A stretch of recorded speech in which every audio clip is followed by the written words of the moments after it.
સાહેબ તમારું નામ? મારું નામ મુકેશભાઈ મેટલિયા, અખિલ ભારતીય કોળી સમાજ સંગઠન ભાવનગર યુવા મહામંત્રી. છેલ્લા 6 દિવસથી આપનું વિરોધ પ્રદર્શન ચાલુ છે અને ગઈકાલે તમે આ જગ્યાએ હોસ્પિટલની બહાર જ બેઠા હતા અને આજે ત્યાં જ બેઠા છો. શું તમને હજી સુધી ન્યાય નથી મળ્યો?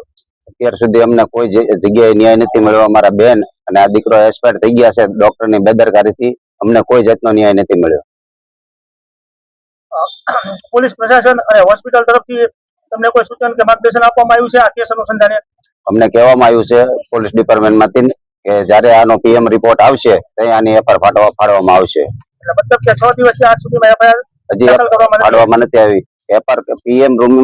પીએમ રિપોર્ટ આવે ત્યારબાદ ભલે એફઆઈઆર ફાટે, પણ જે ડિલિવરી કરાવતી વખતે જે 2 ભાઈ અને બીજા એક નર્સિંગ હતા તેઓની તંત્ર દ્વારા તપાસ કરવામાં આવે કે એની ડિગ્રી શું છે.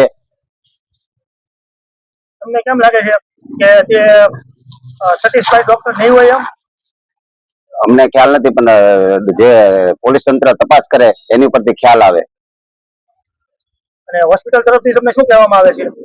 હોસ્પિટલ તરફથી કાલે મારામાં ફોન આવ્યો હતો કે ભાઈ આપણે જે હોય બેઠક કરી લેવી એમ, એના પરિવારને સમજાવો એમ. કોનો ફોન આવ્યો હતો તમારે? મારે દીપરાજસિંહનો. શું કહેવામાં આવ્યું તમને? કે ભાઈ તમે કયો પરિવારને જે કે એ પ્રમાણે બેઠક કરી લેવી આપણે. પૈસાની ઓફર કરવામાં આવી કે ધાક ધમકી દેવામાં આવી? નહીં, પૈસાની ઓફર કરવામાં આવી હતી. અમારા ઘરે પણ આવ્યા હતા. અમે ગીતાબેન ને બધા એના પરિવારજનોને બોલાવ્યા, એના પરિવારજનોને મળવા આવ્યા હતા. અને શું કીધું એમને? એ અમે સ્વીકારવાની ના પાડી.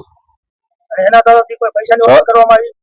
એને પૈસાની ઓફર કરવામાં આવી, પણ અમે સ્વીકારવાની ના પાડી. જો એની મિસ્ટેક ન હોય, ડોક્ટરની મિસ્ટેક ન હોય, કૃષ્ણા હોસ્પિટલની મિસ્ટેક ન હોય, તો અમને શા માટે એવી ઓફર કરવામાં આવે છે? અચ્છા, અને શું કહેવા માંગો છો આપ?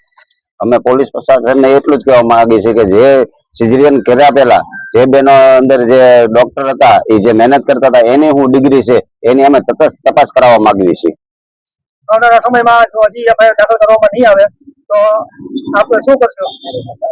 એમાં અમે સમાજના દરેક આગેવાનો એના પરિવારજનોને યારે બેઠક કરી અને જે કાર્યક્રમ નક્કી કરશે એ આગેવાનો દ્વારા કરવામાં આવશે.